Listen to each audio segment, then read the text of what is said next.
আপনারা শুনছেন radio ফুর্তির FM. আমি রাসেল আছি, সাথে শুরু হয়ে গেল ভূত এফএম। আপনাদের সবাইকে আমন্ত্রণ, এবং সামনের যে সময়গুলো সেই সময়গুলো আপনাদের অনেক অনেক অনেক অনেক ভালো কাটবে। আমাদের আজকের ভূত এফএমে অতিথি অনেক এবং ঘটনাও অনেক। শুরুতে যেটা করব সেটা হচ্ছে একটা ঘটনা শোনাবো। সেই ঘটনা করছি, সেই পর্যন্ত আমাদের সঙ্গে থাকবেন।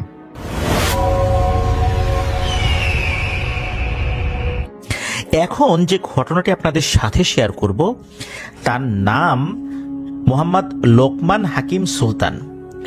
ওনার দেশের বাড়ি ঢাকার যাত্রাবাড়ির দক্ষিণ কাজলা নামক স্থানে। চলুন ঘটনায় চলে যাই। উনি কাজের ফাঁকে ফাঁকে যখন মোবাইলে চালিয়ে শোনেন, ওনার কফিল এটা মাঝে মাঝে দেখেন। তো কফিল চিন্তা করেছেন যে সে কি কোনো ইসলামিক কোনো বক্তব্য শোনে কিনা।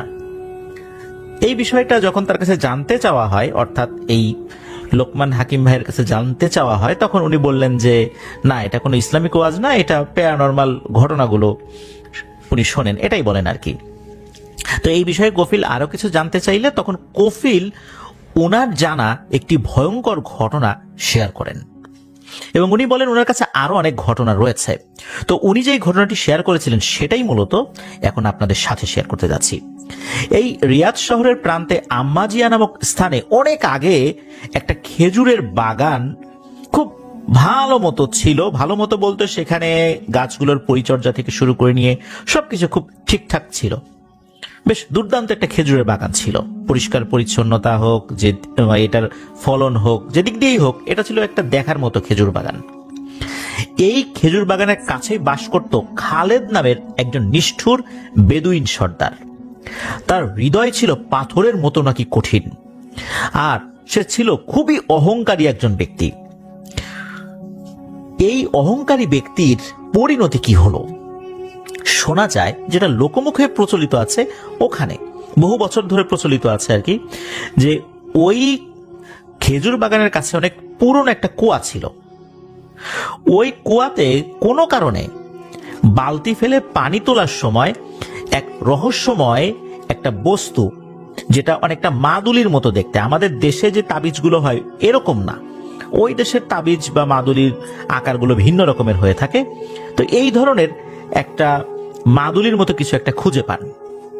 তো এই মাদুলিটা যে আসলে কি, এটার বিশেষত্ব কি, এর মধ্যে কি ভয়ঙ্কর অভিশাপ লুকায়িত আছে, এই বিষয়টা তো সে জানতো না। সে কৌতূহলবশত এই জিনিসটাকে নিজের কাছে রেখে দেয়। অনেক পুরনো জিনিস মনে করেছে যে রেখে দেই, হয়তোবা এটার একটা মূল্য আছে অদূর ভবিষ্যতে, এটা সে নিলামে উঠাতে পারবে। এরকম হয় না যে অনেক পুরনো জিনিস নিলামে ওঠে? সৌদি আরবের অনেক বড় বড় শেখ রয়েছে যারা অনেক ধনী, তারা এগুলা কিনে নেন। ওই চিন্তা করেই মূলত সে এটা নিজের কাছে রেখে দেয়। মূলত যখনই সে এটা বাড়িতে নিয়ে যায়, এরপরই নাকি খালিদের জীবনে নেমে আসে এক ভয়ঙ্কর অভিশাপ। বাড়িতে নিয়ে যাওয়ার পর রাতের বেলা এক কালো ধোয়ার কুণ্ডলী তার ঘরে প্রবেশ করে, আর মুহূর্তের মধ্যে এই ধোয়ার কুণ্ডলী নাকি খালিদের শরীরকে পেঁচিয়ে ধরে। এরপর খালিদকে আর কখনোই খুঁজে পাওয়া যায়নি। লোকমুখে প্রচলিত আছে যে এই ধোয়ার কুণ্ডলী যখন খালিদকে পেঁচিয়ে ধরে, খালিদ এক ভয়ঙ্কর জিনে রূপান্তরিত হয়। এটা ওখানকার লোকজন একটা সময় বিশ্বাস করত শুরুর দিকে। আর এই যে ভয়ঙ্কর জিনটা, এই জিনটা এমন ভাবে ওই খেজুর বাগানের আশেপাশে উৎপাত করত, মানুষজন ভয়ে সন্ধ্যার পরে ওই খেজুর বাগানের আশেপাশেই যেত না। লোকজন এই ভয়ঙ্কর জিনের নাম দেয় রুহ আল লাইল। রুহ অর্থাৎ আত্মা, আর লাইল মানে রাত। পুরো অর্থটা এভাবে দাঁড়ায় যে রাতের আত্মা। যেই এই বিভীষিকাকে একবার সামনে থেকে দেখেছে, সেই মারাত্মক ভয় পেয়েছে। যারা জীবিত ফিরতে পেরেছে তাদের মুখেই এই রুহ আল লাইলের ঘটনা শোনা যেত। এটা নাকি নির্দিষ্ট কোনো আকার ছিল না, ঘন কালো ধোয়ার মতো সর্বদা কুণ্ডলি পাকিয়ে উঠত, যেন নিকষ কালো মেঘ রাতের আকাশ ছেয়ে ফেলেছে। এটা চোখের মণি ছিল জ্বলন্ত আগুনের মতো, অর্থাৎ কয়লার মতো লাল টকটকে। যেদিকে সে তাকাতো সেখানকার বাতাস যেন মুহূর্তে উত্তপ্ত হয়ে উঠত। তার মুখ ছিল এক ভয়ঙ্কর দাঁত ভর্তি, অসমান দাঁত ছিল, যা দেখলে মনে হতো স্বয়ং মৃত্যুর দূত হু হু করে হাসছে।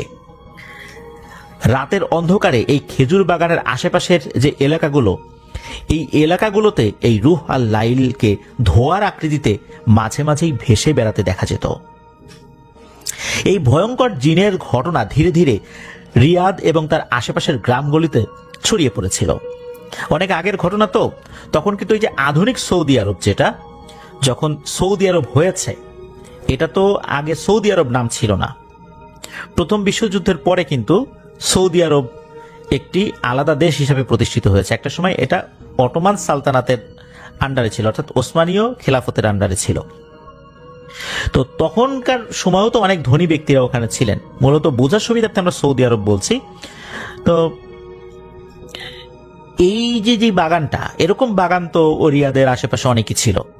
তবে এই রুহ আর লাইলের উৎপাতটা এতটাই বেড়ে গিয়েছিল যে দিনের আলো থাকতেই যেই সমস্ত রাখালগুলো ভেড়া উট চড়াতো, সেগুলো দ্রুত ওখান থেকে তাড়িয়ে নিয়ে যেত।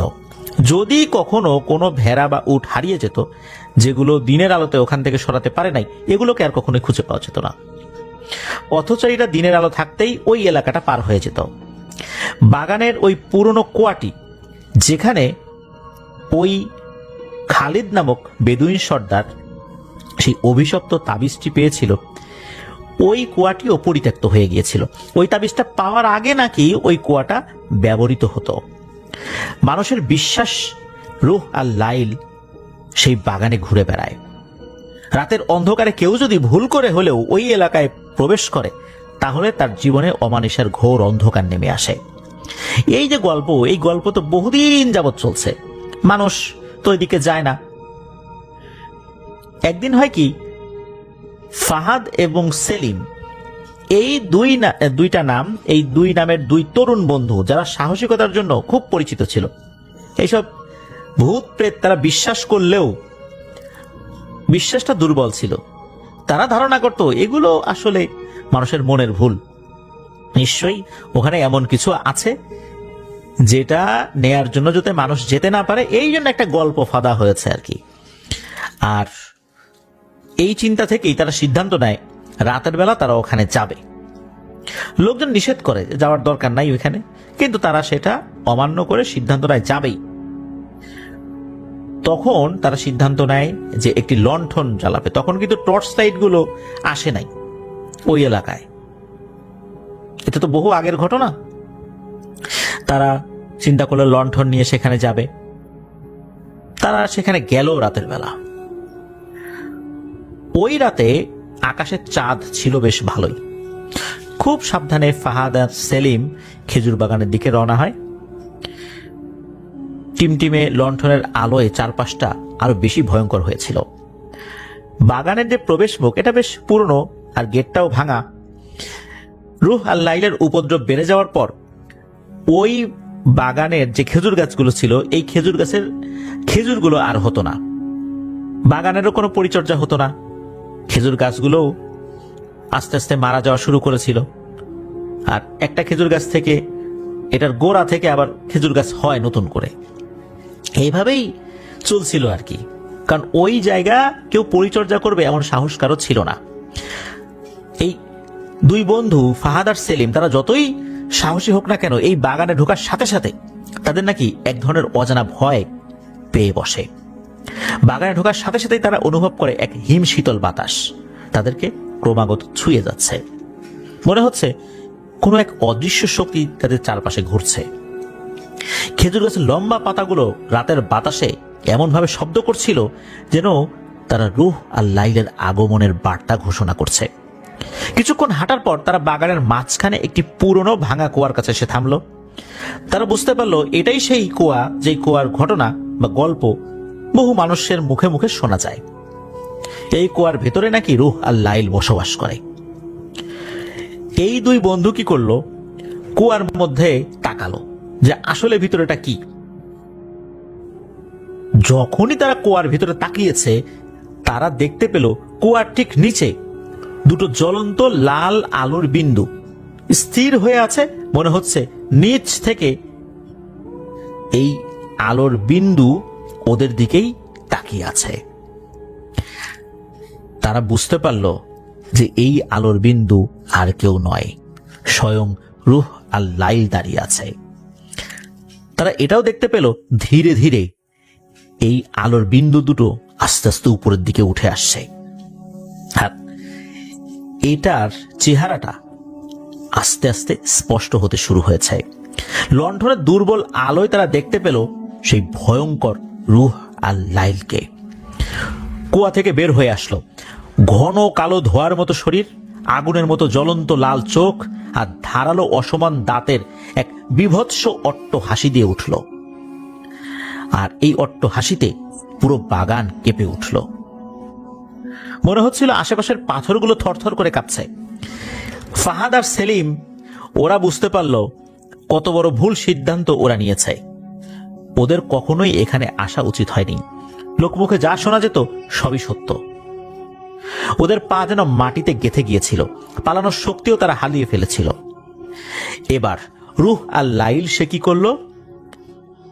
এই দুই বন্ধুকে আস্তে আস্তে ধোয়ার আবরণে ঢেকে ফেলার চেষ্টা শুরু করলো। বুঝতে পারলো এই দুইজন যে এদের আর বাঁচার উপায় নাই। ওই মুহূর্তে ফাহাদের মনে পড়ে তার দাদির শেখানো পবিত্র কোরআনের একটা বিশেষ আয়াত। ছোটবেলায় সে শুনেছিল তার দাদির কাছে যে যদি কখনো জিন আক্রমণ করেই বসে, একটা হলো জিন আক্রমণ করার আগের আয়াত যেগুলো রুকিয়ার জন্য ব্যবহার করা হয়, আর যদি করে বসে একদম, তখন যদি জ্ঞান থাকে তাহলে এই আয়াতটা পাঠ করলে যত শক্তিশালী জিনি হোক সে তখন কোনো ক্ষতি করতে পারবে না। ওই সময় সে ছেড়ে দিতে বাধ্য। তখন ওই সিচুয়েশনেও ওই আয়াতটা সে চিৎকার করে পাঠ করতে থাকে। তখন ঘটে এক আশ্চর্য ঘটনা। আয়াতটা পড়ার সাথে সাথে রূহ আল লাইলের কালো ধোয়ার মতো শরীর যেন আস্তে আস্তে সংকুচিত হতে শুরু করে। জ্বলন্ত লাল চোখগুলোর তেজ ধীরে ধীরে কমতে থাকে। ভয়ানক হাসিও মিলিয়ে গেল। আর এই ধোঁয়াটা দুই বন্ধুকে ছেড়ে দিয়ে কোথায় যেন হারিয়ে গেল। এরপর ফাহাদ আর সেলিম দ্রুত ওই বাগান থেকে বের হয়ে আসে। বাগান থেকে বের হয়ে এসে শহরের দিকে দৌড়াতে থাকে। সেখানকার শহর কিন্তু এরকম বাংলাদেশের মতো না, একটা জায়গা থেকে আরেকটা জায়গার লোকালয়ের যে জায়গাগুলো এগুলো কিন্তু অনেক দূরত্বে। যাই হোক, আল্লাহর রহমতে তারা মানুষের ঘর বাড়ি দেখার আগ পর্যন্ত থামেনি। এরপর কিছু লোকদেরকে ডেকে তোলে। সেখানকার লোকজন জিজ্ঞেস করে যে তোমরা কোথায় গিয়েছিলে? বলে যে আমরা তো এই অভিশপ্ত বাগানের দিকে গিয়েছিলাম। তারা বলে যে তোমরা বেঁচে ফিরছো, তোমাদের এত সাহস, তোমরা ওখানে গেছো, ওখানে কিছু দেখেছো? তখন বলে যে এই এই ঘটনা। এরপরে এই কথাগুলো আরো ছড়িয়ে পড়ে। তারপরে কোনো সাহসী ব্যক্তিও এই বাগানের দিকে প্রবেশ করার সাহস করেনি। এরপরে চলে যায় অনেক দিন। এবার আসি 2009 সালের ঘটনা। ইয়েমেনের একজন শায়েখ, যার নাম শায়েখ নাসের, উনি একজন খুবই বিজ্ঞ ব্যক্তি। উনি রিয়াদে আসছিলেন। রিয়াদে আসার পর উনি বিভিন্ন জায়গায় ওয়াজ মাহফিল করেছেন। ওয়াজ মাহফিল বলতে আমাদের দেশে যেরকম প্যান্ডেল করে ওয়াজ মাহফিল হয় বিষয়টা এরকম না, ওনাদের দেশের প্রেক্ষাপটে যেরকম হয় আর কি। বিভিন্ন নসিহাতমূলক যেই মজলিসগুলো হয় সেখানে উনি বক্তব্য দিতেন। তখন কয়েকজন লোকের মুখে শুনেছিলেন যে রিয়াদের একটা বিশেষ জায়গা রয়েছে যেখানে এই রূহ আল লাইলের গল্প শোনা যায়। বহু বছর ধরে নাকি মানুষকে সে খুব কষ্ট দিচ্ছে। শায়েখ নাসের মনোযোগ দিয়ে সব কথা শুনলেন এবং উনি সেই অভিশপ্ত বাগানে যাওয়ার সিদ্ধান্ত নিলেন। উনি এই ধরনের প্যারানরমাল বিষয় সমাধানে আল্লাহর অশেষ রহমতে খুবই সিদ্ধহস্ত ছিলেন। উনি ছিলেন একজন আধ্যাত্মিক ক্ষমতা সম্পন্ন ব্যক্তি। উনি ওই এলাকায় যাওয়ার পর এলাকাবাসীর কাছ থেকেও এই ঘটনার সত্যতা সম্পর্কে জানলেন। এরপর উনি ওই রাত্রেই রূহ আল লাইলের মোকাবেলা করার জন্য নিজেকে প্রস্তুত করলেন। আল্লাহর কাছে সাহায্য চেয়ে উনি রাতের বেলা একা একা ওই বাগানের ভেতরে প্রবেশ করেন। বাগানের ভেতরে প্রবেশ করে উনি ওখানকার বাস্তবতা কিছুটা বোঝার চেষ্টা করেন। চারদিকে রহস্যময় নীরবতা, এমন নীরবতা যে নীরবতা মানুষকে মারাত্মকভাবে ভয় পাইয়ে দেয়। উনি কিন্তু আগে থেকে শুনেছিলেন যে দুই সাহসী ছেলে তারাও কিন্তু সাহস করে গিয়ে বিপদে পড়েছিল, কারণ এটা তো অনেক মানুষ জানতো। উনি ওনার হাতে অনেক পুরনো একটা তসবি নিয়ে গিয়েছিলেন। শোনা যায় যে এই তসবি উনি কেনেন নাই, এটা বংশ পরম্পরায় চলে আসছে। সেটা কেমন, যে উনি যার কাছ থেকে এটা পেয়েছেন তিনি ছিলেন এই শায়েখ নাসের ওস্তাদ। তারপর এই শায়েখ নাসেরের ওস্তাদ এই তসবিটা যার কাছ থেকে পেয়েছিলেন তিনি ছিলেন আবার ওস্তাদের ওস্তাদ, অর্থাৎ শায়েখ নাসের ওস্তাদের ওস্তাদ। এভাবে কিন্তু বংশ পরম্পরায় কখনো কখনো বাবা ছেলেকে দিয়েছে, ছেলে আবার ছেলেকে দেয় নাই, ছেলে তার যোগ্য শিষ্যকে দিয়েছে। এভাবে বহু বছর ধরে এটা হাতে হাতে চলে এসেছে।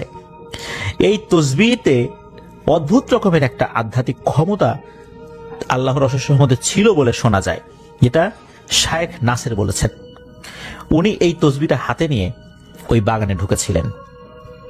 অনেক শক্তিশালী জিনকে এই তসবির মাধ্যমে রুকিয়া করে উনি বন্দী করেছেন। উনি চিন্তা করলেন যে এই রুহ আল লাইল এ যতই শক্তিশালী হোক, যেহেতু ওই যে দুই বন্ধু ওরা কোরআনের আয়াত পাঠ করার পর এটা দুর্বল হয়ে গিয়েছিল, সুতরাং এটাকে অবশ্যই বন্দী করা সম্ভব। এ যতটা না শক্তিশালী তার থেকে বেশি হয়তোবা সে প্রকাশ করে, এটা উনি বুঝতে পেরেছিলেন। উনি যখন বাগানে ঢুকে রুকিয়া শুরু করেছেন, তখনই ওই কুয়ার ভিতর থেকে ভয়ঙ্কর ধোঁয়ার আকৃতি নিয়ে ওই রুহ আল লাইল বের হয়ে এসেছে।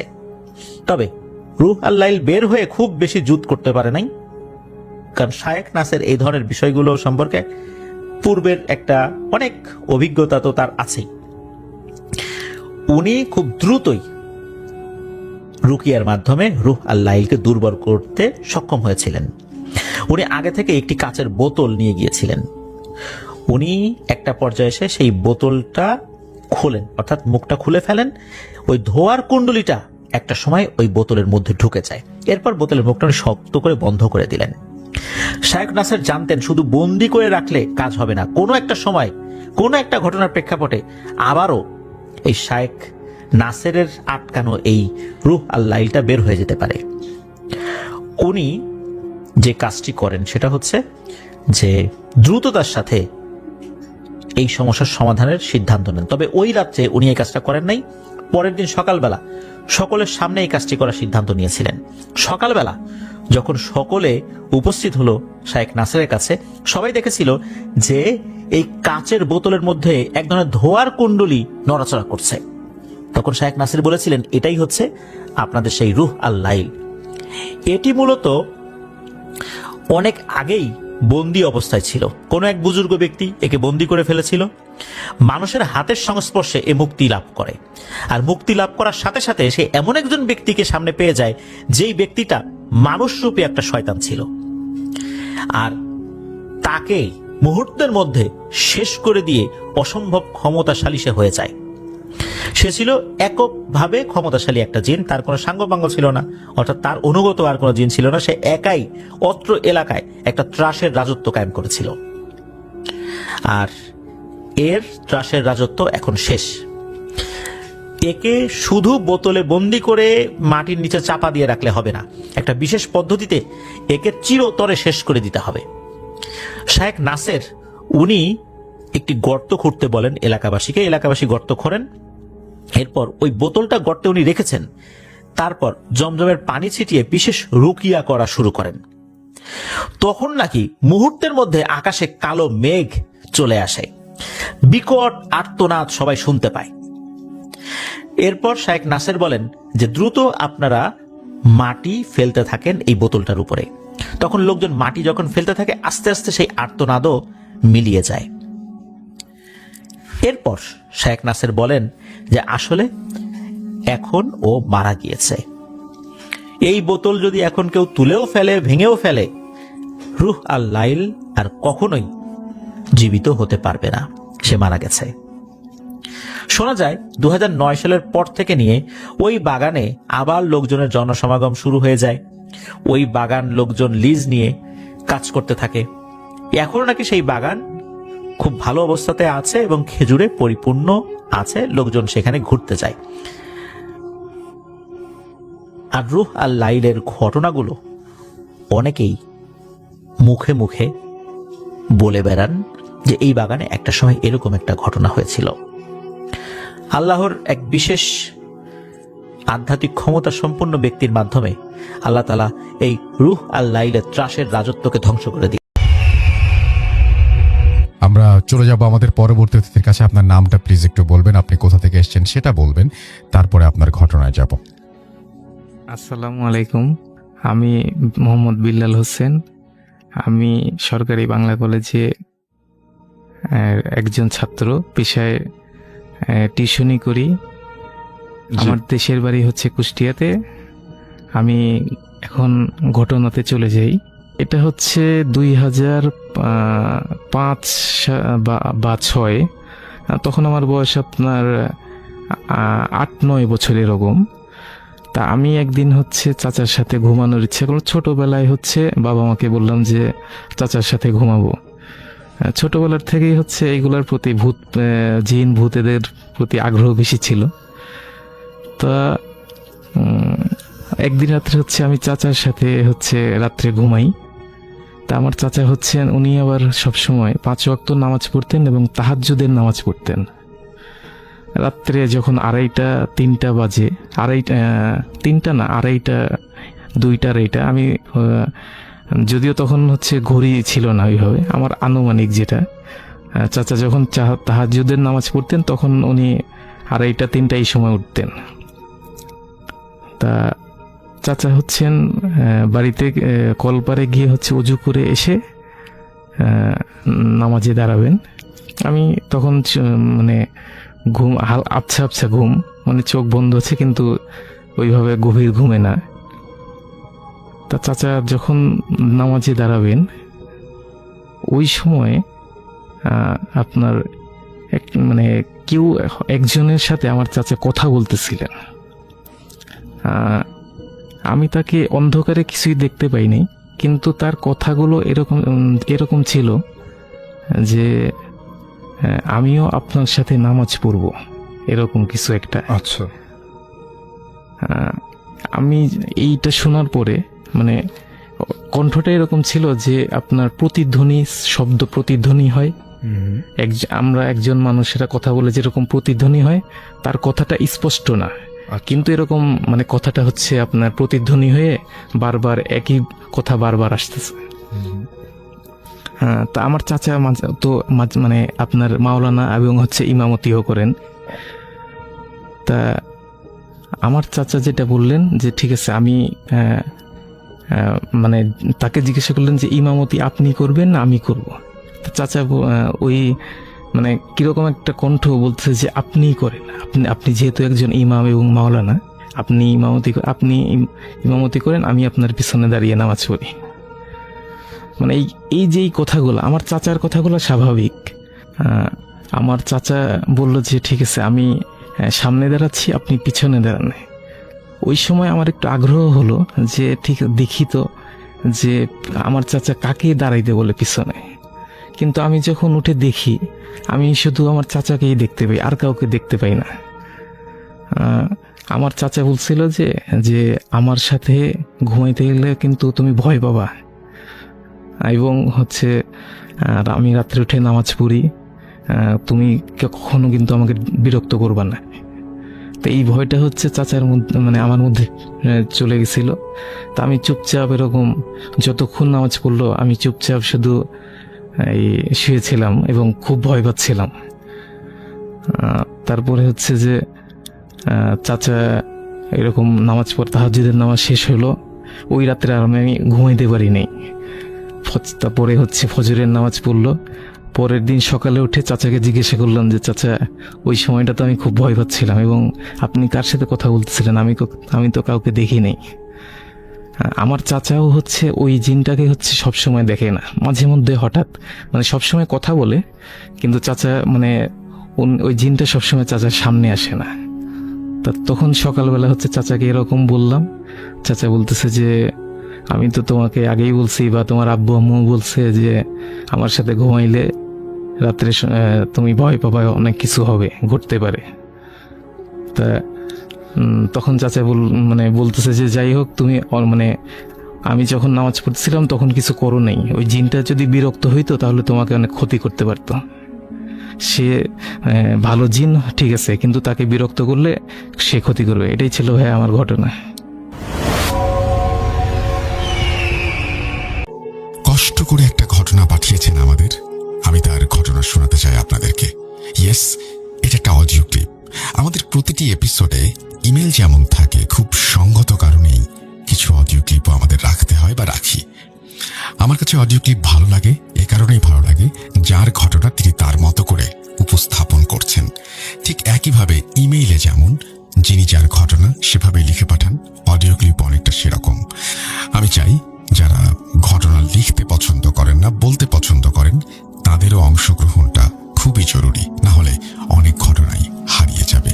কথা না বাড়িয়ে আমরা চলে যাব একটা অডিও ক্লিপে। চলুন শুনে আসি।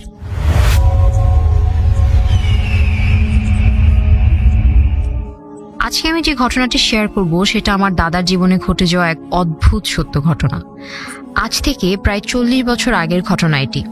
আমার দাদা পেশায় একজন ডাক্তার ছিলেন।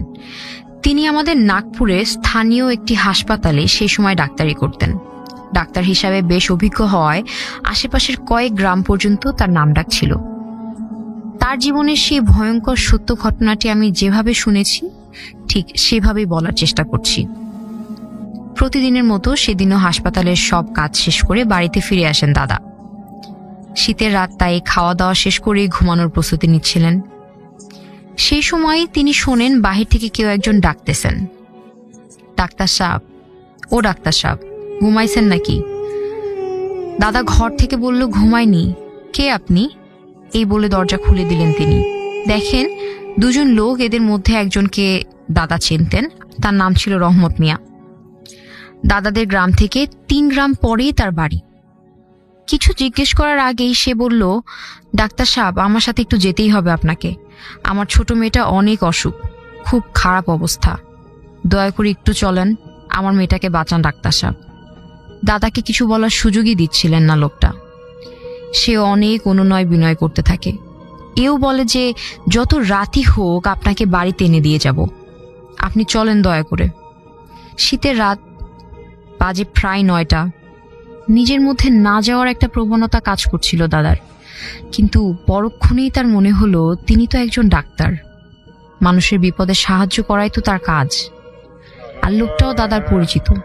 তাই আর বেশি কিছু না ভেবে গায়ে একটা শাল জড়িয়ে রওনা দেন দাদা। জ্যোৎস্না রাত, তাতে কনকনে ঠান্ডা বাতাস বইছিল। রাত বেরাতে দাদার চলাফেরার অভ্যাস ছিল ছোটবেলা থেকেই। প্রায় 2 ঘন্টা হাঁটার পর তিনি রুগীর বাড়িতে পৌঁছে যান।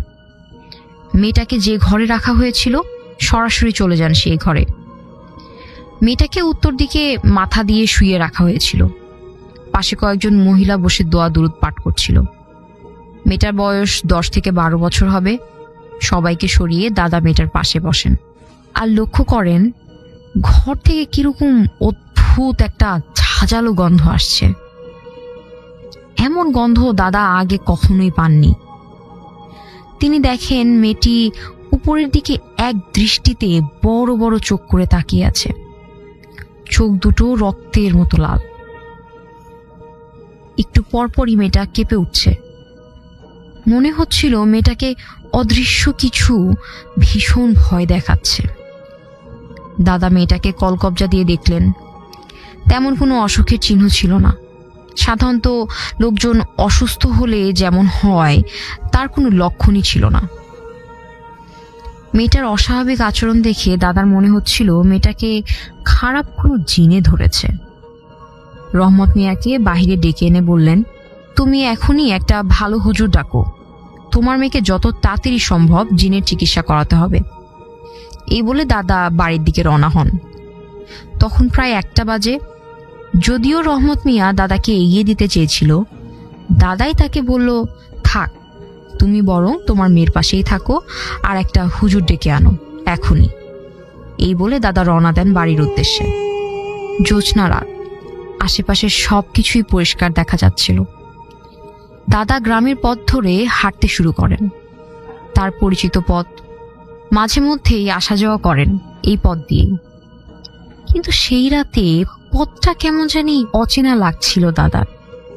তিনি পথ দিয়ে হাঁটছিলেন আর মনে হচ্ছিল আশেপাশের গাছগাছালির মধ্যে দিয়ে ঝড় বয়ে যাচ্ছে।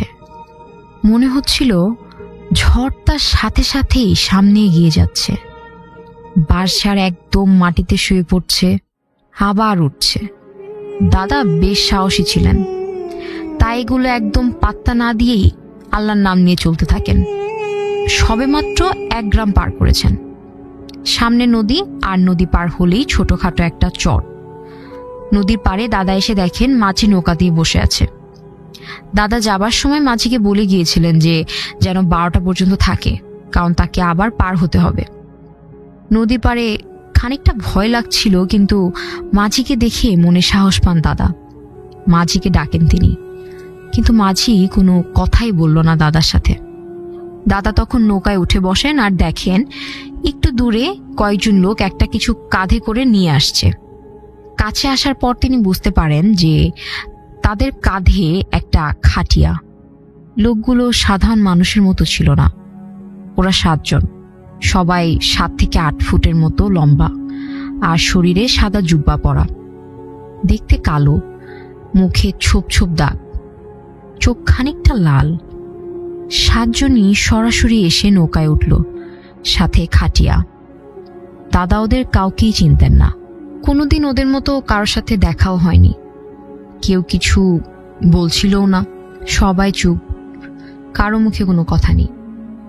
দাদা ভয় পেয়ে একবার ভাবলেন নৌকা থেকে নেমে যাবেন, কিন্তু ততক্ষণে মাঝি নৌকা চালানো শুরু করে দিয়েছে। নৌকা যখন মাঝ নদীতে, তখন দাদার মনে হচ্ছিল অনেক জোরে ঝড় আসছে। ভালো মতো দাঁড়িয়ে থাকতে পারছিলেন না। কিন্তু এটা শুধু দাদারই অবস্থা। খাটিয়া সহ মানুষগুলো দিব্যি দাঁড়িয়েছিল, কারো পোশাকটাও বাতাসে নড়ছিল না। হঠাৎ একটা তীব্র বাতাসে খাটিয়ার উপর থেকে কাপড় সরে যায়। জ্যোৎস্না রাত, দাদা স্পষ্ট দেখেন ওটা সেই মেয়ের লাশ যাকে তিনি একটু আগেই জীবিত রেখে এসেছেন। নিজের চোখকে বিশ্বাস করতে পারছিলেন না। ভীষণ ভয়ে তার শরীর কাঁপতে থাকে। লোকগুলোর মধ্যে একজন কাপড় দিয়ে আবার লাশটাকে ঢেকে দেয়। দাদা দাঁড়িয়ে থাকতে পারছিলেন না, মনে হচ্ছিল এই বুঝি জ্ঞান হারিয়ে ফেলবেন। নৌকা এসে একসময় পাড়ে ভিড়ল। দাদা খেয়াল করে দেখেন এটা সেই ঘাট না যেখানে নৌকা ভিড়ার কথা। গন্তব্যের ঘাট থেকে প্রায় 1 কিলোমিটার ভাটিতে এনে নৌকা ভিড়ানো হয়েছে। সামনে নদীর পার ঘেঁষেই অনেক পুরনো একটা কবরস্থান, যেখানে আত্মহত্যা আর বেয়ারির সব লাশ দাফন করা হয়। জায়গাটা অনেক বেশি নির্জন, মানুষ দিনের বেলাতেও এখানে আসে না। নৌকা পাড়ে ভিড়াতেই ওরা নৌকা থেকে খাটিয়া নামায়, খাটিয়া নিয়ে চলে যায় সোজা কবরস্থানে।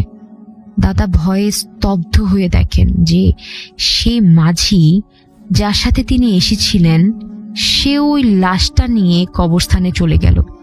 সেই পুরনো পরিত্যক্ত কবরস্থানের পাশে নৌকা থেকে দাদা নেমে আসেন। নামতেই দেখতে পান যে সবাই মিলে কবর খুঁড়ছে। জ্যোৎস্না রাত, স্পষ্ট দেখা যাচ্ছিল ওদের সেই ভয়ঙ্কর চেহারা। দেখতে কুৎসিত, মুখে ছোপ ছোপ দাগ আর পুরো শরীর কালো লোমে ভরা, হিংস্র পশুর মতো ধারালো বড় বড় নখ। দাদাকে দেখে ওরা কবর খোঁড়া বন্ধ করে দেয়। এক দৃষ্টিতে তাকালো দাদার দিকে, 6টা রক্তিম চোখ। মনে হচ্ছিল এখান থেকে আর বেঁচে ফিরতে দেবে না তারা। লাশটাকে খাটিয়া থেকে টেনে হিচড়ে নামানো হলো। এবার সবাই গোল করে বসে লাশটাকে মাঝখানে নিয়ে খেতে আরম্ভ করলো। হিংস্র পশুর মতো টেনে ছিঁড়ে খাচ্ছিল সেই লাশটাকে। হাড়গুলো কটকট করে চাবিয়ে খাচ্ছিল। লাশটাকে খেয়ে শেষ করে ফেলা হলো একটা সময়। এবার সবগুলো রক্তিম চোখ দাদার দিকে তাকালো। গায়ে মুখে হিংস্র পশুর মতো রক্ত লেগেছিল তাদের। মনে হচ্ছিল ওরা ওই লাশটাকে খেয়ে তৃপ্ত হয়নি, আরো লাশ চাই ওদের। ভয়ে দাদার শরীর কাঁপছিল। তীব্র ঝাঁঝালো গন্ধে নিঃশ্বাস বন্ধ হয়ে আসছিল। শরীরটা এতটাই ভার লাগছিল যে দাদা একটু নড়তেও পারছিলেন না। দোয়া দুরুদ কিছুই ঠিকমতো পড়তে পারছিলেন না তিনি। একটা সময় দাদা জ্ঞান হারিয়ে ফেলেন। যখন জ্ঞান ফিরে তখন তিনি দেখতে পান তার হাসপাতালে শুয়ে আছেন, স্যালাইন করে রাখা হয়েছে। পাশে আমাদের মসজিদের ইমাম সাহেব ঝাড়ফুঁক দিচ্ছেন। দাদার শরীরে অনেক জ্বর ছিল। একটু সুস্থ হবার পর দাদা জানতে পারেন যে মাঝি তার নৌকা খুঁজতে এসে ভোরবেলা তাকে ওই পরিত্যক্ত কবরস্থানের পাশে পড়ে থাকতে দেখে। তারপর ওই মাঝি আর তার গ্রামের কয়েকজন তাকে হাসপাতালে নিয়ে আসে। জ্ঞান ফেরার পরই রহমত মিয়াকে খবর পাঠান দাদা যেন সে দেখা করে। 3-4 দিন পর রহমত মিয়া দাদার সাথে দেখা করতে আমাদের বাড়িতে আসে। তারপর সে যা বলে সেটা শুনে দাদা বেশ অবাক হন, কারণ সেদিন রাতে আমার দাদা রহমত মিয়ার বাসা থেকে চলে আসার একটু পরেই নাকি তার মেয়েটা মারা যায়। তারপর ওই এলাকার একজন বড় আলেম যিনি জিনের চিকিৎসা করেন তাকে সব কিছু খুলে বললে সে যা বলেছে তা শুনে আরো অবাক হয়ে যান। মনসুর আলীর বাড়ির পিছনে একটা পতিত ভিটা আছে। ওই ভিটায় একটা পুরনো গাব গাছ আছে। সেই গাছে ওই জিনদের দলটা অনেকদিন ধরে থাকে। একদিন দুপুরবেলা রহমত মিয়ার ওই মেয়েটা বিনা কারণে সেই গাব গাছের একটা ডাল ভাঙে। ওই ডালটায় জিন বসেছিল। সেই ডাল থেকেই পড়ে জিনটা প্রচণ্ড আঘাত পায়, আর সেই রাগেই নাকি ওই মেয়েটাকে জিনের দলটা ভয় দেখিয়ে মেরে ফেলে। যদিও এতদিন পরে আসলে ঘটনাটা সত্যি কিনা তা যাচাই করার উপায় নেই, তবে পুরোটা ঘটনা দাদা দেখেছিলেন আর তিনিই বলেছিলেন।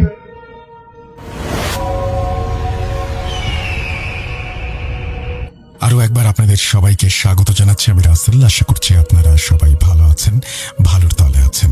আমিও ভালো আছি আর ভালোর তলে আছি। এবার দ্বিতীয় অডিও ক্লিপে যাব। আশা করছি প্রথম থেকে শেষ পর্যন্ত শুনবেন এবং ভালো লাগবে আপনাদের। চলুন শুরু করা যাক।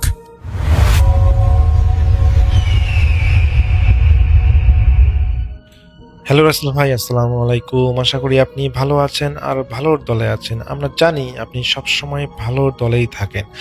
রাসেল ভাই, আমার নাম হচ্ছে রিপন। আমি আদিতমারির লালমনিরহাট থেকে আজকে ঘটনাটা আমি আপনাকে শেয়ার করতেছি। রাসেল ভাই, আমি একজন ভূতে ফ্যামিলির রেগুলার স্টোরি টেলার। আমি আজকে যে ঘটনাটা শেয়ার করব এটা আমাদের লালমনিরহাট জেলার হাতীবান্ধা থানার কানিয়াজান এলাকার একটি ঘটনা আমি শেয়ার করব। ঘটনাটা আমার কাছে শেয়ার করেছেন শামসুল। ওর বাসা হচ্ছে হাতীবান্ধা থানার কানিয়াজান এলাকায়। তো শামসুলের সাথেই ঘটনাটা ঘটেছিল। এই একটু ভয়ানক ঘটনা, সেটা আমার কাছে শেয়ার করেছেন। আমি সেই ঘটনা এখন শেয়ার করতেছি। আমি ঘটনায় চলে যাচ্ছি। তো শামসুল এবং তার এক বন্ধু, তার নাম হচ্ছে কালাম। তো তারা একদিন চিন্তা করে যে তারা মাছ ধরবে। রাসেল ভাই, প্রথমে বলে নেই এই ঘটনাটা আজ থেকে প্রায় 20 বছর আগের ঘটনা। তো শামসুল ভাইয়ের বয়স এখন প্রায় 40-এর কাছাকাছি। যখন তিনি যুবক ছিলেন সেই সময়কার এটা ঘটনা।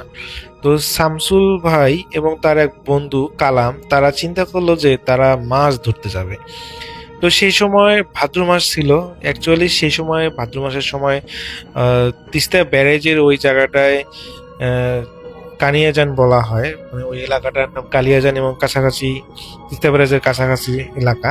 তো তারা তিস্তা ব্যারেজের যে তিস্তার চর আছে সেখানে আসে। আসলে সেই সময় ভাদ্র মাসে থাকার কারণে পানি অনেক নিচে নেমে যায়। তো নিচে নেমে যাওয়ার কারণে জাল দিয়ে মাছ ধরার প্রয়োজন পড়ে না। তারা মাছ ধরার জন্য এক ধরনের কোস বা আমরা গ্রাম্য ভাষায় বলি যে খোসা, সেদিন তারা চিন্তা করে যে খোসা দিয়ে তারা মাছ ধরবে। শুধুমাত্র হাতে হারিকেন বা টর্চ লাইট দিয়ে তারা হলো মাছ দেখে এবং সেই মাছকে টার্গেট করে আসলে তারা খোসা দিয়ে মাছ ধরে। তো তারা সেদিন মাছ ধরার জন্য শামসুল ভাই এবং তার বন্ধু তিস্তার চরে চলে আসে এবং চলে আসার পর তারা অনেকক্ষণ মাছ ধরে। তারা বেশ মোটামুটি কিছু মাছ পেয়েছিল। তো মাছ পাওয়ার পর তারা যখন একটা সময় একটা ঢিপি আছে, ওই ঢিপির মধ্যে চলে যায়। সেই ঢিপিতে কাছাকাছি যাওয়ার পরে তারা একটা আয়না খুঁজে পায়।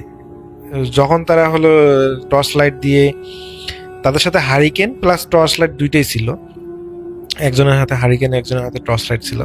তো কালাম যখন হলো শামসুল ভাইয়ের বন্ধু কালাম যখন টর্চ লাইট দিয়ে মাছ দেখার জন্য পানির পুকুরে, সরি, পানির মধ্যে ফেলতেছিল আলো, তো হঠাৎ করে দূরের মধ্যে সে যে টিভির কথা বললাম সেখানে হঠাৎ করে লাইটের আলো চলে যায় এবং সেখানে সে একটা মানে চিকচিক করতে কিছু একটা দেখে, মনে হয় যে আয়নার মতো প্রতিফলিত হলো লাইটের আলোটা লেগে।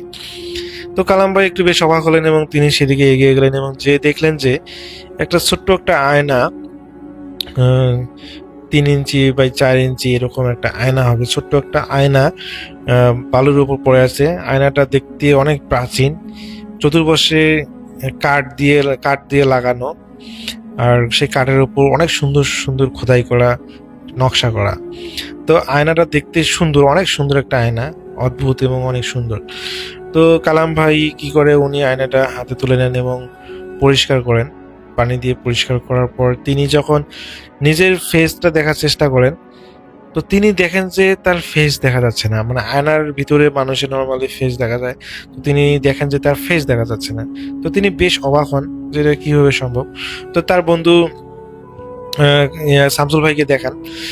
শামসুল ভাইকে যখন দেখেন তো তিনিও অনেক অবাক হন এবং ভাবেন যে এটা অবশ্যই কোনো এটা স্বাভাবিক কোনো আয়না নয়, কারণ নর্মালি এলাকার আয়নাগুলো তো এই ধরনের কিনতেও পাওয়া যায় না।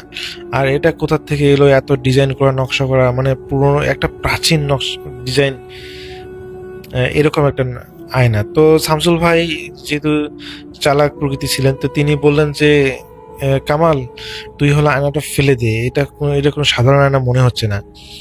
তো এরপর কালাম ভাই আয়নাটা ফেলে দিলেন না এবং তিনি যখন খুঁটিয়ে খুঁটিয়ে আয়নাটা দেখতে শুরু করলেন, তো তিনি যেটা দেখলেন সেটা দেখার জন্য দুইজনে প্রস্তুত ছিল না।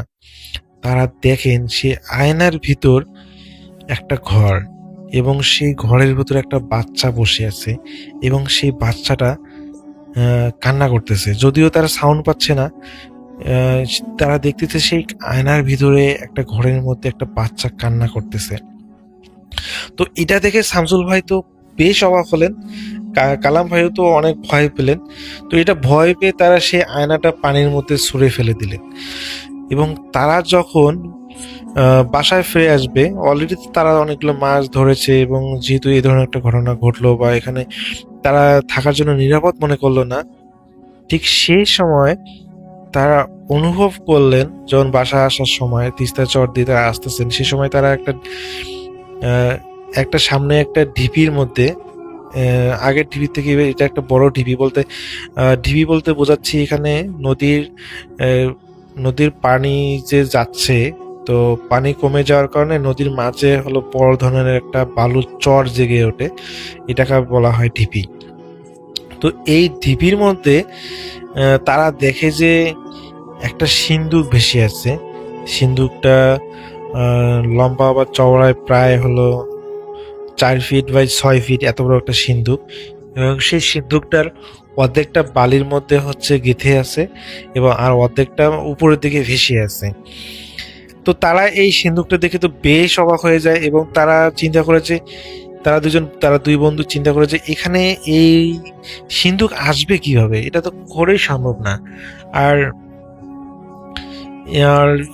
অনেকদিন থেকে তো তারা মাছ ধরে, রেগুলার মাছ ধরে, কিন্তু আজকে এতদিন তো তারা ঢিবি দেখেনি, তাহলে আজকে কেন এই ঢিবিটা দেখতেছে, ঢিবির মধ্যে এই সিন্দুকটা দেখতেছে?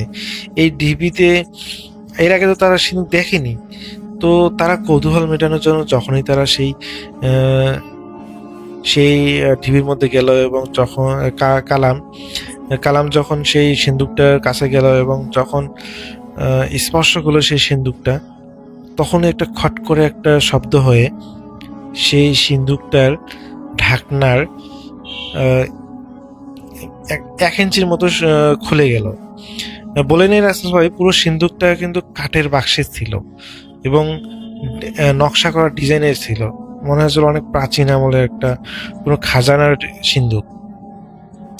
তো শামসুল ভাই যে বুঝতে পেরেছিলেন এটাও হলো আগেরকার মতো আয়নার মতো কোনো একটা কিছু খারাপ কোনো কিছু হবে, তো শামসুল ভাই মানা করতেছিলেন যে কালাম ওটাকে স্পর্শ করিস না, ওটা দেখার চেষ্টা করিস না, এটা অবশ্যই আয়নার মতো কোনো খারাপ কিছু হবে, তুই চলে আয়, আমরা বাসায় চলে যাই, এখানে আজকে থাকার নিরাপদ মনে হচ্ছে না।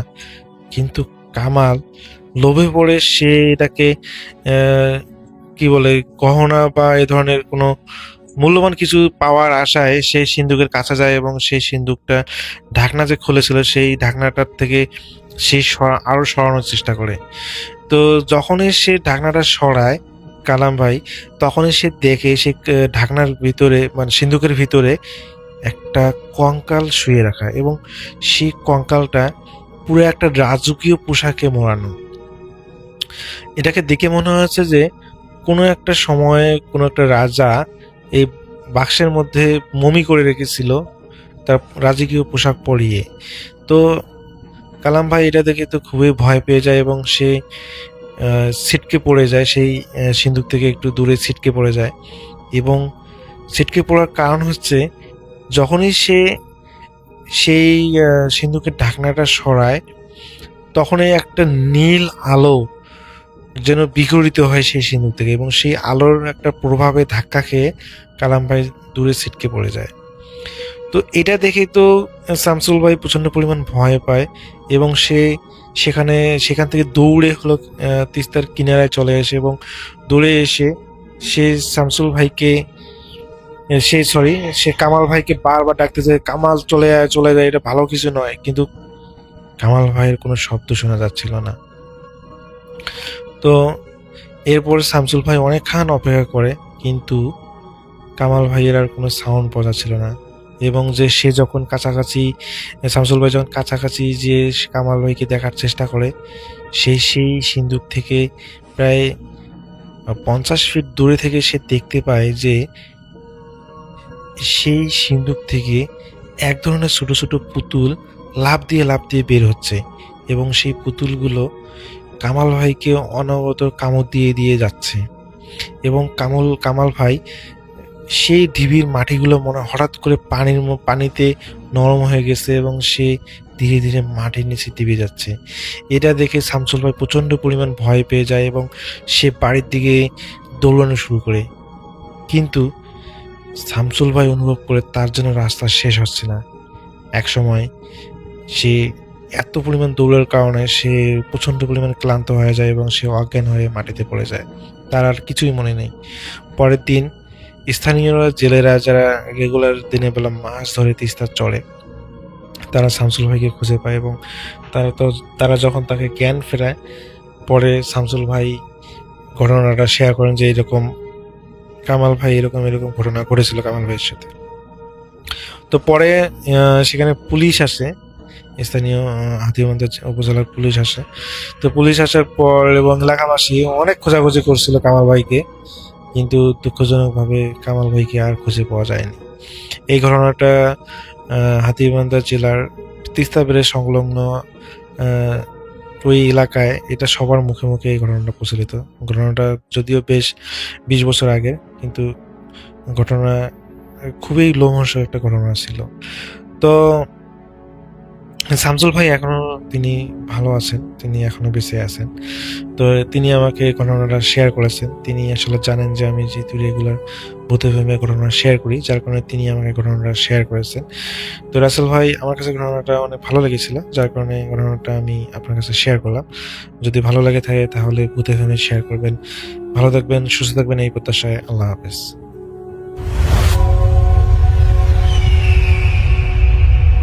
আরও একটা ঘটনায় চলে যাব আমরা, এবং এই ঘটনাটা একটা অডিও ক্লিপ। চলুন শুনে আসি অডিও ক্লিপটি। আশা করছি এই অডিও ক্লিপটিও আপনাদেরকে অনেক অনেক আনন্দ দেবে। চলুন শুনে আসি।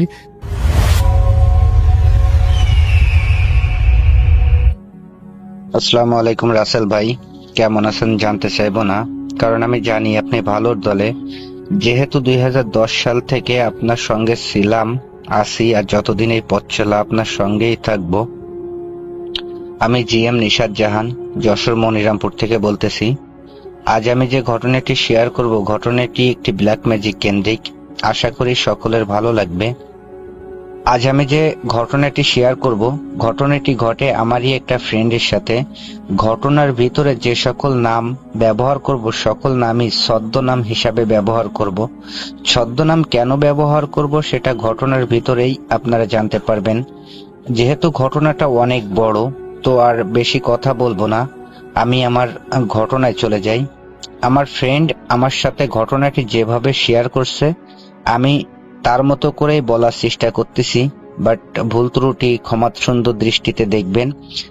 যেহেতু আমি অতটাও ভালো গুছিয়ে কথা বলতে পারি না। ফ্রেন্ডের নাম বিপ্লব, ছদ্মনাম। বিপ্লব আমার সাথে যেভাবে ঘটনা শেয়ার করছে, আমি বিপ্লবের মতো করেই বলতেছি। আমি বিপ্লব। আমি যখন 10ম শ্রেণীতে পড়ি, 8ম শ্রেণীর একটা মেয়েকে খুব বেশি ভালো লাগে। ভালো লাগা থেকে এক পর্যায়ে তাকে আমি ভালোবেসে ফেলি। তো ভালোবাসার একটা পর্যায়ে মেয়েটাকে আমি প্রপোজ করি, কিন্তু মেয়েটা আমার প্রপোজ অ্যাকসেপ্ট করে না, আমার প্রপোজাল প্রত্যাখ্যান করে। তো আমি আমার মনকে এটা ভেবে সান্ত্বনা দিই যে একটা মেয়েকে ফার্স্ট টাইম প্রপোজ করলাম, সে তো আর এক চান্সে হ্যাঁ করবে না, তার পিছু ঘুরতে হবে। ঘুরতে ঘুরতে হয়তো বা একটা দিন সে আমার প্রপোজাল অ্যাকসেপ্ট করবে। তো যে কথা সেই কাজ, আমি মেয়েটার পিছে সময় ব্যয় করতে থাকি, মেয়েটাকে ইমপ্রেস করার চেষ্টা করতে থাকি। তো কোনোভাবেই মেয়েটাকে ইমপ্রেস করতে পারতেছিলাম না, বা কোনোভাবে রাজি হচ্ছিল না। এভাবেই দিনকাল কাটতে থাকে। একটা পর্যায়ে আমি এসএসসি পরীক্ষা দিই, পরীক্ষায় ভালোভাবে উত্তীর্ণ হই, কলেজে ভর্তি হই। কলেজে ভর্তি হওয়ার পরে মেয়েটার সাথে যোগাযোগ একটু কম হয়ে যায়, বাট ভালোবাসাটা বাড়তে থাকে। এখানে বলে রাখি, মেয়েটার বাড়ি আমাদের বাড়ির থেকে মাত্র 5 মিনিটের পথ। আমি যে স্কুলে পড়াশোনা করতাম, ওই স্কুলে যাওয়ার পথে আর কি মেয়েটার বাড়ি পড়ে। তো যেহেতু আমি ওই স্কুল মাঠেই খেলাধুলা করতাম, আর সেহেতু এই খেলাধুলা করতে যাওয়ার সময় আসার সময় মেয়েটাকে দেখার চেষ্টা করতাম, কথা বলার চেষ্টা করতাম। কখনো হতো, কখনো হতো না। তো এভাবেই দিনকাল কাটতে থাকে। এখানে মেয়েটার নাম আমি সুমি হিসাবেই ধরি, ছদ্মনাম। বলে রাখি, আমার স্বাস্থ্য ভাই মিনারুল, ছদ্মনাম। সুমি মিনারুল একই ক্লাসে পড়তো। আর মিনারুল আর সুমির ভিতরে খুব ভালো একটা বন্ধুত্বপূর্ণ সম্পর্ক ছিল। মিনারুল আর আমি যেহেতু সমবয়সী, 2-1 বছরের ছোট বড়, তো বন্ধুর মতোই চলাফেরা করতাম, খেলাধুলা চলাফেরা সবই একসাথে করতাম। তো আমি মিনারুলের সাথে আমার কথাগুলো শেয়ার করি যে তোদের ক্লাসের আর সুমিকে খুব ভালো লাগে, তাকে আমি ভালোবেসে ফেলছি, তা তুই একটু সুমিকে বলে দেখ সুমি কি বলে। তো মিনারুল বলে যে আচ্ছা ঠিক আছে, আমি সুমির সাথে কথা বলবো, কথা বলে দেখি সুমি কি বলে। মিনারুল সুমিকে বলে আমার সম্পর্কে, বাট মিনারুলের সাথেও একই কথা বলে যে প্রেম ভালোবাসা আমার জন্য না, বা আমি এই মুহূর্তে প্রেম ভালোবাসা করতে চাই না। তো আমি তারপরেও হাল ছাড়ি না, সুমির পিছে সময় ব্যয় করতে থাকি, তাকে ইমপ্রেস করার চেষ্টা করি, তার পিছে ঘুরতে থাকি। তো কোনোভাবেই তাকে আমি রাজি করতে পারতেছিলাম না। এভাবেই কেটে যায় আরো 2টা বছর। আমি এইচএসসি পরীক্ষা দিই। এইচএসসি পরীক্ষার পরে যে 3টা মাস থাকে অবসর সময়, ওই 3টা মাসে আমি একটা সিদ্ধান্ত গ্রহণ করি যে একটা মেয়ের পিছে আমি 3টা বছর ঘুরলাম, বাট তাকে রাজি করাতে পারলাম না। তো যে কোনো ভাবেই তাকে আমার করে আমি শুনবো। মনের ভিতরে একটা জিদ চলে আসে, আর জিদের কারণে আমি সিদ্ধান্ত নিই যে আমি সুমির উপরে ব্ল্যাক ম্যাজিক করব। তো যে ভাবা সেই কাজ, আমি কবিরাজ খুঁজতে থাকি, 2-3 জায়গা থেকে ব্ল্যাক ম্যাজিক করি, কিন্তু কোনো ফল পাই না। তো যেহেতু 2-3 জায়গা থেকে ব্ল্যাক ম্যাজিক করছি, কোনো ফল পাই নাই, তো আরো কবিরাজ খুঁজতে থাকি। একটা পর্যায়ে আমি একটা কবিরাজের সন্ধান পাই আমাদের বাড়ির থেকে আনুমানিক 30-35 কিলো দূরে। তো আমি সেই কবিরাজের বাড়িতে যাই। যাওয়ার পরে আমি দেখি যে কবিরাজ দুপুরবেলায় খাওয়া দাওয়া করতেছে। তো আমাকে দেখে কবিরাজ জিজ্ঞাসা করে, বাবা তুমি কে, কোথা থেকে আসছো, কেন আসছো? তো আমি কবিরাজকে বলি আপনি খাওয়া দাওয়া শেষ করেন, খাওয়া দাওয়া শেষ করার পরে আমি আপনার সাথে কথা বলবো। কবিরাজ আমাকে বলে যে আচ্ছা ঠিক আছে, তুমি বারান্দায় বসো, আমি খাওয়া দাওয়া শেষ করে আসি। তো আমি বারান্দায় বসি, বসার পরে কবিরাজ আসে, আসার পরে আমার কাছে জিজ্ঞাসা করে যে আমি কেন আসছি। তো আমি কবিরাজের সাথে সব কথা খুলে বলি যে আমি একটা মেয়েকে ভালোবাসি, আজ 3টা বছর ধরে তার পিছু পিছু ঘুরতেছি, বাট তাকে আমি কোনোভাবে রাজি করাতে পারিনি। তো আপনি কবিরাজি বিদ্যার মাধ্যমে কোনো কিছু করতে পারবেন কিনা? তো কবিরাজ আমাকে বলে যে হ্যাঁ আমি পারবো, তবে আমাকে কিছু জিনিস জোগাড় করে দিতে হবে। তো আমি বলি যে কি জিনিস জোগাড় করে দিতে হবে? তো কবিরাজ বলে যে জিনিসগুলো জোগাড় করে দেওয়ার পরে আমি যে প্রসেসিং গুলো তোমাকে বলবো, সেই প্রসেসিং গুলো যদি তুমি 100% পূরণ করতে পারো তাহলেই আমার কবিরাজি বিদ্যা সফল হবে, আর যদি না করতে পারো তাহলে কোনো ফল পাবা না। তো আমি বলি যে আচ্ছা ঠিক আছে, কি জোগাড় করতে হবে? তখন কবিরাজ আমাকে বলে যে কিছু পরিমাণ সরিষা, মেথি, আর সরিষার তেল, আর 3টা ডিম। তো আমি কবিরাজের বলি যে আমি এটা এখনই তো বাজার থেকে কিনে আনতে পারবো। কবিরাজ আমাকে বলে যে না, বাজার থেকে কিনে আনলে হবে না, আমি যেভাবে বলবো সেইভাবেই জিনিসপত্রগুলো জোগাড় করতে হবে, সংগ্রহ করতে হবে। তো আমি বলি যে আচ্ছা বলেন। তো কবিরাজ আমাকে বলে যে সরিষার মেথি তুমি যে দোকান থেকে কিনবা, দোকানদার যে দাম চাইবে সেই দামই তোমাকে দিয়ে আসতে হবে, কোনো দামাদামি করতে পারবা না। তো আমি বলি যে আচ্ছা ঠিক আছে। আর সরিষার তেল, এটা তোমাকে জোগাড় করতে হবে এমন ভাবে যে যেখানে সরিষা ভাঙ্গায় অর্থাৎ ঘানিতে সকাল বেলায় ফার্স্ট সিরিয়ালের যে লোকটা সরিষা ভাঙ্গানোর জন্য আসবে, আর ওই সরিষা ভাঙ্গানোর সময় প্রথম যে ফোঁটা তেল বের হবে, ওই প্রথম ফোঁটা তেল তোমাকে সংগ্রহ করতে হবে, আর সঙ্গে আরো কিছু তেল তুমি মিশাই নিয়ে আসবা। আর 3টা ডিম হতে হবে, একটা মুরগির লাইফে প্রথম যে ডিম পারে ওই ডিম হতে হবে, অর্থাৎ মুরগির প্রথম ডিম হওয়া লাগবে 3টা ডিম, 3টা মুরগির। তো আমি এটা শুনে একটু ভ্যাবাচ্যাকা খেয়ে যায় যে একটা মুরগি কবে কখন প্রথম ডিম পাড়তেছে সেটা আমার পক্ষে তো জানা সম্ভব না। তো আমি এটা কিভাবে ম্যানেজ করব?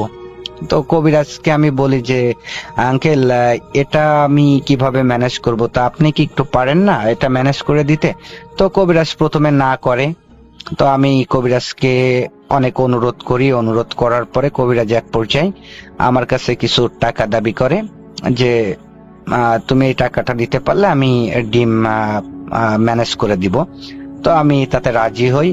তো কবিরাজ আমাকে বলে যে আচ্ছা ঠিক আছে তুমি চলে যাও, তো আমি ডিম ম্যানেজ করার পরে তোমাকে ফোন দিব, তোমার ফোন নাম্বারটা দিয়ে যাও, ফোন দেওয়ার পরে তুমি আসবা।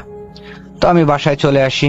বাসায় চলে আসার পরে আমি অন্যান্য যে জিনিসপত্রগুলোর কথা বলছে আমি সেগুলো সংগ্রহ করি। সংগ্রহ করে কবিরাজের জন্য অপেক্ষা করতে থাকি যে কবিরাজ কবে ফোন দেয়। আনুমানিক 10-12 দিন পরে কবিরাজ আমাকে ফোন দেয়, দিয়ে বলে যে তুমি কালকে আসো, তোমার কাজ আমি কালকে করব রাত 10টার সময়, 10টার পরে। তো আমি বাসার থেকে সেইভাবে রওনা দিই। আনুমানিক 9টা 9:30টার সময় কবিরাজের বাসায় যে উপস্থিত হই। কবিরাজ আমাকে বলে যে অন্যান্য জিনিসপত্রগুলো নিয়ে আসছি কিনা? তো আমি বলি যে হ্যাঁ নিয়ে আসছি। তো কবিরাজের হাতে সব বুঝাই দিই। বুঝানোর পরে কবিরাজ আমাকে বলে যে আমি যেদিকে যাব তুমি আমার সঙ্গে সঙ্গে যাবা আর কি। তো কবিরাজ হাঁটতে থাকি, আমি কবিরাজের পিছে হাঁটতে থাকি। আনুমানিক 25 থেকে 30 মিনিট হাঁটার পরে আমরা উপস্থিত হই একটা শ্মশানের কাছে। এখানে বলে রাখি শ্মশানে যাওয়ার সময় মানে কিছু দূর থেকে কোনো আলো বা কোনো বাড়িঘর বা কোনো আলো আর দেখতে পায় না, অর্থাৎ শ্মশানটা একটা নিরিবিলি জায়গা, আশেপাশে কোনো বাড়িঘর নাই। এখানে শ্মশানটার বর্ণনা দিয়ে দিই। শ্মশানটা একটা ছোট খালের উপরে অবস্থিত। শ্মশানের আশেপাশে প্রচুর পরিমাণে বন জঙ্গল বাগান, আর শ্মশানটা যে আহামরি বড় তাও না, ছোটখাটো একটা শ্মশান। তো শ্মশানে ঢোকার আগে কবিরাজ আমাকে বলে যে তোমার কাছে কি ফোন আছে? তো আমি বলি যে হ্যাঁ আছে, ফোন আছে। তা কবিরাজ আমাকে বলে যে ফোনটা বন্ধ করো। আমি ফোনটা যখন বন্ধ করি তখন দেখি যে 11টা বাজতে 2 মিনিট বাকি আছে। তো আমরা শ্মশানের ভিতরে ঢুকি। ঢুকার পরে কবিরাজ মাটিতে একটা বৃত্ত আঁকে। বৃত্ত আঁকার পরে আমাকে ওই বৃত্তর ভিতরে বসতে বলে, আর বলে যে এর ভিতরে, এই শ্মশানের ভিতরে যাই হয়ে যাক না কেন, আমি না ডাকা পর্যন্ত তুমি যেন বৃত্ত থেকে বের হবা না। তা আমি বলি যে আচ্ছা ঠিক আছে। তো আমাকে বৃত্তর ভিতরে বসিয়ে কবিরাজ শ্মশানের যে চিতা আছে যেখানে মানুষ পোড়ায় ওর উপরে ওঠে সকল জিনিসপত্র নিয়ে। তো উঠে কবিরাজ তার আসনে বসে। আসনে বসে রিচুয়াল শুরু করে। তো রিচুয়াল শুরু করার 1-2 মিনিট পর থেকেই আর কি শ্মশানের ভিতরে ঝড় শুরু হয়, প্রচুর পরিমাণে ঝড়। এত ঝড় যে সে মনে হচ্ছিল যে সকল গাছপালা আমাদের গায়ের উপরে এসে পড়বে ভেঙে চুরে, সেরকম একটা অবস্থা। কিন্তু কোনো বাতাস শরীরে লাগে না, গায়ে লাগে না। তো মানে খুব বেশি ভয় করতেছিল, যার কারণে আমি চোখ বন্ধ করে ফেলি। যে যেহেতু বাতাস আমার গায়ে লাগতেছে না, তো আমি চোখ বন্ধ করে ফেললে তো আর কোনো কিছু দেখতে পারবো না। তো যার কারণে আমি চোখ বন্ধ করে ফেলি। চোখ বন্ধ করে যখনই ফেলি তখনই শুরু হয় অন্য একটি ঘটনা। ঘটনাটা এরকম যে প্রথমে কিছু হাসির শব্দ ভেসে আসে, পরবর্তীতে কান্নার শব্দ, মানে কানের ভিতরে আসে আর কি কান্নার শব্দ। কান্নার শব্দ থেমে যে শুরু হয় একটা পৈশাচিক চিৎকার, মানে সেই চিৎকারের কথা আসলে ভাষায় প্রকাশ করা কোনোভাবে সম্ভব না। তো এতটুকু বলতে পারি, চিৎকারটা ছিল এমন, কোনো মানুষ যদি মারা যায় আর মৃত্যুর সময় যে কষ্টটা পায়, সেই কষ্টের কারণে যদি কেউ চিৎকার করে সেরকমই চিৎকার আর কি। তো এমনটাই মনে হচ্ছিল যে শয়ে শয়ে মানুষ মৃত্যু যন্ত্রণায় কাতরাচ্ছে, আর সেই কাতরানোর শব্দটাই কানে ভেসে আসতেছে। তো আস্তে আস্তে শব্দটা বাড়তে থাকে, একটা পর্যায়ে মনে হচ্ছিল যে আমার কান ফেটে যাবে, সেরকম একটা অবস্থা। কোনো কিছু সহ্য করতে না পেরে আমি কান এঁটে ধরি, কিন্তু শব্দের মতোই হয়ে যায়, কান এঁটে ধরলেও কোনো কাজ হয় না। এভাবে কতক্ষণ সময় যায় বলতে পারি না। একটা সময় দেখি যে ঝড়ও নাই, কোনো শব্দও নাই, সবকিছুই ঠান্ডা। তো আমি তখনও চোখ খুলি না। তো মানে পাশ থেকে শুনে যে কবিরাজ আমাকে ডাকতেছে যে ওঠো। আমি উঠে কেবলমাত্র পা বৃত্ত থেকে বের করব, এর ভিতরেই কবিরাজ সীতার উপর থেকে আমাকে ধমকের স্বরে বলে যে তোমাকে না বলছি যে যাই কিছু হয়ে যাক বৃত্ত থেকে বের হবা না আমি না ডাকা পর্যন্ত। তো কবিরাজ যখন এই কথা বলে আমি একটু অবাক হই যে এই মাত্রই না আমাকে ডাকলো। তো কোনো কিছু না বুঝে আমি আবারও বৃত্তর ভিতরে বসে পড়ি, আবারও চোখ বন্ধ করে ফেলি, কান এঁটে ধরি, আবারও সেই শব্দ, আবারও সেই ঝড় শুরু হয়। এইভাবে কতক্ষণ যায় জানি না, মনে হয় 15-20 মিনিট এইভাবে চলে। তো চলার পরে রিচুয়াল শেষ হয়, কবিরাজ আসে, এসে আমার গায়ে হাত দিয়ে আমাকে ডাকে। ডাকার পরে আমরা বের হই, শ্মশান থেকে বের হই। বের হওয়ার পরে আমি ফোনটা অন করি। ফোনটা অন করেই আমি অবাক হয়ে যাই যে আমি দেখি যে ভোর 4টা বাজে। তো আমি একটু অবাক হই এই কারণে যে আমরা ঢুকছি 11টার সময়, আনুমানিক 1 ঘন্টায় লাগুক, তার বেশি লাগার কথা না, 4টা কিভাবে বাজে এই ভাবতে ভাবতেই আর কি কবিরাজের বাসায় চলে আসি। যেহেতু সারা রাত জাগা ছিলাম, একটু ক্লান্ত, তো আমি কবিরাজের বাসায় যেয়ে ঘুমাই পড়ি। সকালবেলায় কবিরাজ আমাকে ঘুম থেকে ডেকে তোলে। ঘুম থেকে ডেকে তুলে বলে যে এই যে রিচুয়াল করছি, এখন আমি যেভাবে যা করতে বলবো সেভাবে যদি তাই করতে পারো তাহলে তুমি সাকসেস হতে পারবা, যদি না করতে পারো তাহলে আর কোনো কিছু করার নাই, কোনো কিছু হবে না। তো আমি বলি যে কি করতে হবে বলেন। তখন কবিরাজ একে একে সবগুলা জিনিস বের করে, প্রথমে মেথি আর সরিষা বের করে দিয়ে বলে, আর সঙ্গে কিছু পরিমাণ সিঁদুর। তো কবিরাজ আমাকে বলে যে মেথি আর সরিষা একসঙ্গে পোড়াতে হবে, যখন পোড়াবা তখন ওই সিঁদুর আর কি ওর ভিতরে ছিটাই দিতে হবে। আর এই যে সরিষার তেল, এটা মেয়ে শরীরে কোনোভাবে লাগাই দিতে হবে অথবা ছিটাই দিতে হবে। তো আমি বলি যে আচ্ছা ঠিক আছে। পরবর্তীতে ডিম বের করে, 3টা ডিমের গায়ে 3 কালারের লেখা, একটা ডিমের গায়ে সাদা কালারের লেখা আরবিতে, আর একটা ডিমের উপরে কালো কালার দিয়ে লেখা, একটা ডিমের উপরে লাল কালার দিয়ে লেখা, সবই আরবিতে লেখা। তো আমাকে বলে যে এই সাদা কালারের লেখা যে ডিমটা, এটা পুঁততে হবে দোসুলাই, অর্থাৎ আমাদের যশোরের ভাষায় মাটির চুলা, এক পাশে তরকারি এক পাশে ভাত, মানে কাঠ ঢুকানো ছিদ্র একটাই, যাকে আমাদের যশোরের ভাষায় দোসুলা বলে, অন্যান্য জায়গায় কি বলে আমি জানি না। তো দোচুলায় পুঁততে হবে। মনে রাখতে হবে যেদিন রাতে তুমি এই ডিমটা পুঁতবা, ওই দিন পরের দিন সকাল বেলায় ওই চুলায় রান্না হওয়া লাগবে। তো আমি বলি যে আচ্ছা ঠিক আছে। আর লাল কালার আর কালো কালারের যে লেখা যে ডিম দুইটা, এটা পুঁততে হবে জোড়া কবরে, অর্থাৎ স্বামী স্ত্রীর কবরে। তো আমি বলি যে আচ্ছা ঠিক আছে।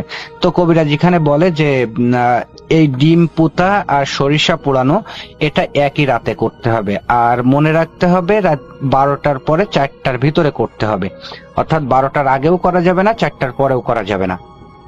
তো আমি সবকিছু বুঝে নিয়ে কবিরাজের কাছ থেকে বিদায় হয়ে বাড়ি চলে আসি। বাড়ি চলে এসে ভাবতে থাকি যে এখন কিভাবে কি করা যায়। আমার অতটাও সাহস ছিল না যে আমি একা একা কোনো কিছু করব। তো এখানে বলে রেখে আমি কবিরাজের কাছে একটা প্রশ্ন করি যে আমি মানে একা একা কাজ করা যাবে কিনা বা অন্য কেউ করলে হবে কিনা। তো কবিরাজ আমাকে বলে যে একা একাই করতে হবে, কিন্তু অন্য যে কেউ করলে হবে। তো মনে রাখতে হবে যে সঙ্গে লোকও যাওয়া যাবে। মনে রাখতে হবে যে কবরে তোমরা ডিমটা পুঁতবা, ওই কবর থেকে এতটাই, মানে যে পুঁততে যাবে তার থেকে এতটাই দূরত্বে থাকতে হবে যে একে অপরের কেউ কাউকে যেন দেখতে না পাই। তো আমি বলি যে আচ্ছা ঠিক আছে। তো আমি বাসায় আসার পরে ভাবতে থাকি যে কি করব। তো একটা পর্যায়ে আমি মিনারুলের সাথে সব ঘটনা শেয়ার করি। তো মিনারুল আমাকে বলে যে আচ্ছা ঠিক আছে, কবে কি করবে আমাকে একটু জানাস, আমি তোর সঙ্গে থাকবো। এখানে বলে রাখি আমার ফুপুর বাড়ি আমাদের বাড়ির থেকে একটু দূরে। তো আমার ফুফাতো একটা ভাই আছে যার নাম হলো মামুন। আমরা 3 জন, মামুন, আমি আর মিনারুল, প্রায় সমবয়সী, চলাফেরা খেলাধুলা সব একসঙ্গেই। তো আমি মামুনের সাথেও ঘটনাটা শেয়ার করি যে করছে এখন কি করা যায়। তো মামুনও আমাকে বলে যে আচ্ছা ঠিক আছে, আমিও থাকবো তোর সাথে। তো আমরা একটা দিন ঠিক করি যে অমুক দিন এই কাজটা করব। তো যেদিন করব এই দিন রাত্রে বেলায় সন্ধ্যা থেকে রাত 12টা বাজার অপেক্ষা করতে থাকি সবকিছু কমপ্লিট করে। তো 12টার সময় আর কি আমি ডিম পোতার জন্য দোসুলা খুঁজতে ওই ফুফুদের বাড়ি পাই। মামুন আমাকে বলে যে আমাদের বাড়ি দোসুলা আছে, তো সকালবেলায় মা ওই জায়গায় রান্না করে, দোসুলায় রান্না করে। তো আমি যে মামুনদের বাড়ি যে দোসুলা আছে ওখানে ডিমটা পুঁতে রেখে আসি 12টার পরে। আর পরবর্তীতে খুঁজতে থাকি জোড়া কবর। তো বেশি খোঁজাখুঁজি লাগে না, প্রথম কবরটা পেয়ে যায় আমাদের মসজিদের সামনেই একটা জোড়া কবর, স্বামী স্ত্রীর কবর। তো মামুন বলে যে আমি ওই জায়গায় যাচ্ছি। যেহেতু মসজিদের সামনে আশেপাশে বাড়িঘর আছে, কোনো ভয়ের কোনো কিছু ছিল না। তো মামুন ওখানে যাই যে ডিমটা পুঁতে রেখে আসে কোনো সমস্যা ছাড়াই। আমরা বিভ্রান্তিতে পড়ি দ্বিতীয় কবরটা নিয়ে, অর্থাৎ দ্বিতীয় কবর খোঁজার ক্ষেত্রে। দ্বিতীয় কবরটা যখন আমরা খুঁজতে থাকি, তো জোড়া কবর আমরা পাচ্ছি অনেক জায়গায়, বাট এমন জায়গায় পাচ্ছি যেখানে যাওয়া আমাদের পক্ষে কোনোভাবে সম্ভব না। কারণ যে জায়গায় পাচ্ছি খুব ভয়ের জায়গা। তো অনেক খোঁজাখুঁজির পরে একটা জোড়া কবর পাই আমাদের বাড়ির পাশেই আর কি, মানে একটু দূরে একটা জোড়া কবর। তার আশেপাশে কিছু বাড়িঘর আছে, যে বাড়িঘর গুলো আছে তাদেরই পারিবারিক কবরস্থান। তো কবরের স্থানের পাশে যেহেতু বাড়িঘর, মানে খুব বেশি যে ভয়ের জায়গা তাও কিন্তু না, আবার ভয় নাই সেটা বললেও ভুল হবে। তো যাই হোক, আমরা ওটাই পুঁতার সিদ্ধান্ত গ্রহণ করি যে ওই জায়গায় যেহেতু আশেপাশে বাড়িঘর আছে, তো ওই জায়গায় পুঁতবো। তো ওই জায়গায় যাবে কে? তো মিনারুল বলে যে আমি যাব। তো মিনারুল চলে যাই। যাওয়ার পরে মিনারুলও কোনো সমস্যা ছাড়া ডিমটা পুঁতে চলে আসেন। তো আমরা মহা খুশি। আর বাদ বাকি যে কাজগুলো সেটাও কোনো সমস্যা ছাড়াই হয়ে যায়। তো আমরা মহা খুশি যে যাই হোক সব কাজই কোনো সমস্যা ছাড়া হয়ে গেছে। তো আমরা সুমির রেসপন্সের জন্য অপেক্ষা করতে থাকি যে সুমির রিয়াকশনটা কি আসে। তো আল্লাহর রহমতে 1 সপ্তাহের ভিতরে সুমি আমার প্রতি দুর্বল হতে থাকে। একটা পর্যায়ে সুমি আমার প্রপোজাল অ্যাকসেপ্ট করে, আমাকে ভালোবাসতে শুরু করে। তো খুব সুন্দরভাবে দিনকাল কাটতেছিল, কোনো সমস্যা ছাড়া খুব ভালোভাবে দিনকাল কাটতেছিল। একটা সময় সুমির ফ্যামিলির থেকে সুমিকে বিয়ে দেওয়ার জন্য পাত্র দেখতে থাকে। তো সুমি আমাকে ফোন দিয়ে জানাই যে বিপ্লব, আমার জন্য তো ছেলে দেখতেছে, তো এখন আমি কি করব? তো আমি সুমিকে বলি তাহলে চলো একটা কাজ করি, আমরা বিয়ে করে ফেলি। তো সুমি আমার কথায় রাজি হয়ে যায়। তো আমি, মামুন, মিনারুল আর সুমির একটা দুলাভাই আর মিলে কোর্ট ম্যারেজ করে ফেলি। তো কোর্ট ম্যারেজ করার পরে সুমির মতো সুমির বাসায়, আমি আমার মতো পড়াশুনো করতে থাকি। এভাবেই দিনকাল কাটতে থাকে কোনো সমস্যা ছাড়া। সমস্যা শুরু হয় বিয়ের মাসখানেক পরের থেকে। সমস্যাটা হয় হঠাৎ করে একদিন মামুন আমাকে বলে যে ভাই, গতকাল রাতে আমি একটা স্বপ্ন দেখলাম, স্বপ্নের কোনো আগামাতা বুঝলাম না, কেন দেখলাম সেটাও জানি না। তো আমি মামুনকে বলি যে কি স্বপ্ন দেখছিস? তো মামুন আমাকে বলে যে এরকম স্বপ্নে দেখতেছি যে একটা কালো অবয়ব আমার সামনে আসছে, সামনে আসার পরে আমাকে বলতেছে যে তোরা যে কাজটা করছিস আদৌ ভালো কাজ করিসনি, এর জন্য তোদের ফল ভোগ করতে হবে, তোদের মরতে হবে। এ কথা বলে অট্ট হাসি দিয়ে আমার সামনের থেকে চলে যায়, আমার ঘুম ভেঙে যায়। তো আমি মামুনকে বলি যে তুই যে স্বপ্ন দেখছিস এটা হয়তো বা দুঃস্বপ্ন। তো মামুনও আমার কথায় সায় দিয়ে আর কি মেনে নেয় যে হতে পারে।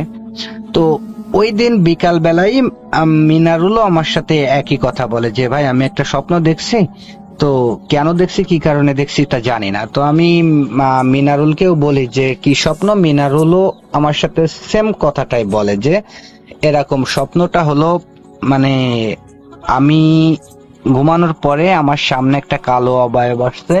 কালো অবয়ব আসার পরে সে আমাকে বলতেছে তোরা যে কাজটা করছিস আদৌ ভালো কাজ করিসনি, এর ফল তোদের ভোগ করতে হবে, তোদের মরতে হবে। এই বলেই অবয়বটা অট্ট হাসিতে ফেটে পড়ে। যখনই হাসতে থাকে তখনই আমার ঘুম ভেঙে যায়।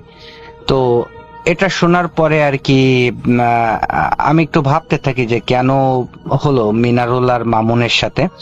তো আমি কোনো কিছু বুঝতে পারতেছিলাম না। তো মিনারুলকেও আমি একই কথা বলি যে তুই দুঃস্বপ্ন দেখছিস।